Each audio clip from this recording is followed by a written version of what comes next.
Bonjour, c'est Clara French in the Midlands. Today's video is how to use pouvoir correctly in cases where in English you need to say I can't see you or I can't hear you. You need to know whether you use can or not in French. And the answer is not always.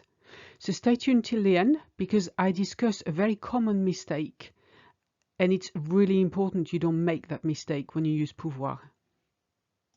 Before we carry on, I just want to say you can claim your free ebook, The 12 Golden Rules of French, at the link in the description. It's perfect for beginners.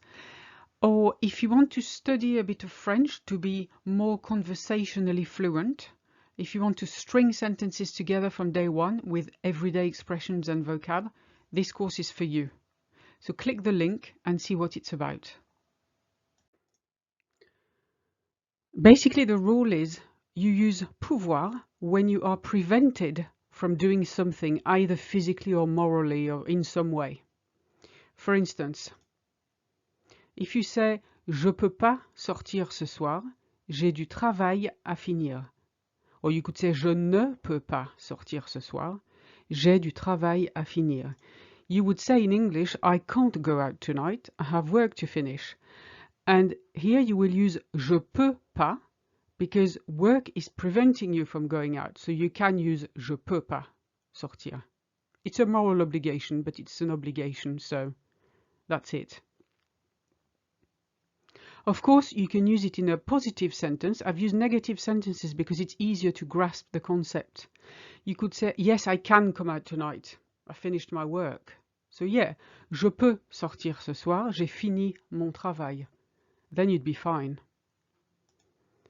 The next example, Maryse est tellement petite qu'elle ne peut pas atteindre l'étagère supérieure.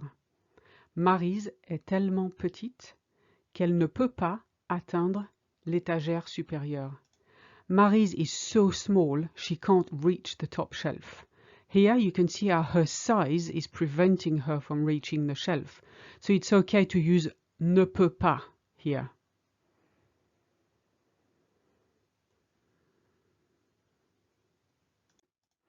Let's see a few more examples of the same kind. Camille est paralysée depuis son accident de voiture, alors elle ne peut pas marcher. Camille est paralysée depuis son accident de voiture, alors elle ne peut pas marcher. Camille has been paralyzed since her car accident, so she can't walk. You see how again here she's not physically able to walk, so you can use elle ne peut pas. Je peux pas lire ça, j'ai pas mes lunettes. Or je ne peux pas lire ça, je n'ai pas mes lunettes. I can't read this, I haven't got my glasses on. Here, the lack of glasses is stopping me from reading. And of course, if you had your glasses on, you could say, j'ai mes lunettes. Je peux lire ça. I have my glasses on, I can read that.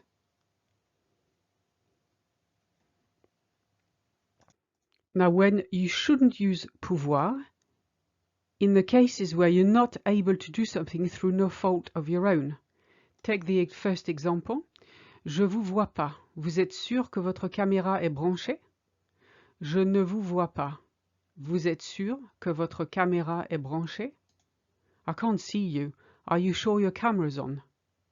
Now that happens a lot in online meetings. Suddenly you've got a blank screen, but it's not your fault you can't see that person. It's something they're doing at their end. You got your glasses on, you got your sight. It's in working order.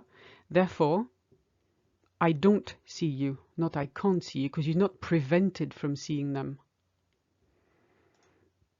Let's take another example. Julien est stressé parce qu'il ne trouve pas ses clés de voiture.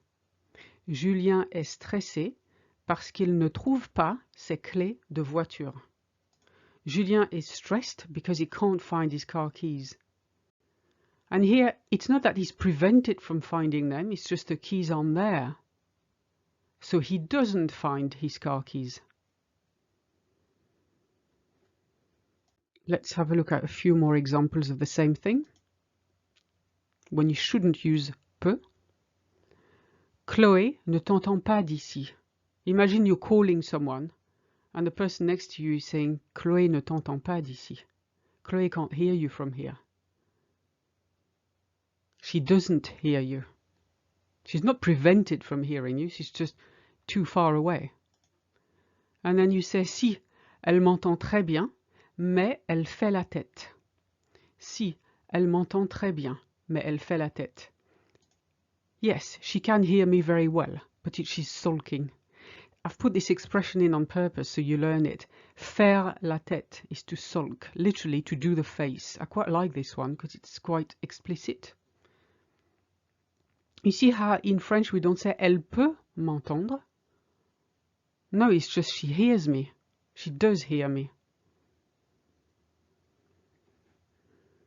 Now, obviously, when it becomes a bit difficult is when you can use both.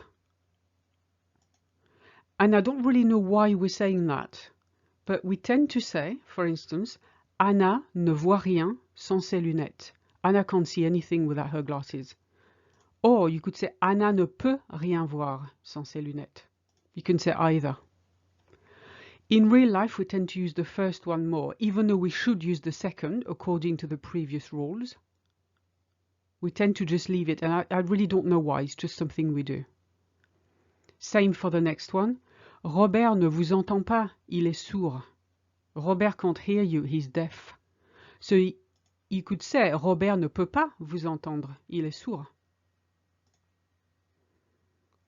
We tend to use again the first one more when actually we should use the second, but that's French for you. There's a rule and then there's exceptions always. Now here's a mistake I really don't want you to make, and it's very easily done. If you say je peux pas le voir, and it's on its own, you just say non, je peux pas le voir, when in fact you mean I can't see him. In French, it translates as I can't stand him. So please don't say that, unless it's what you mean.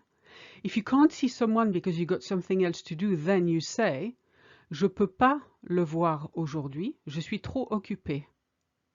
I can't see him today, I'm too busy. Then it's fine because it's in the sentence and we know what it means. It's just when it's on its own. Je peux pas le voir on its own always means I can't stand him. And that's it for now. Please give me a like if you've enjoyed it, and I'll see you in the next video. À bientôt!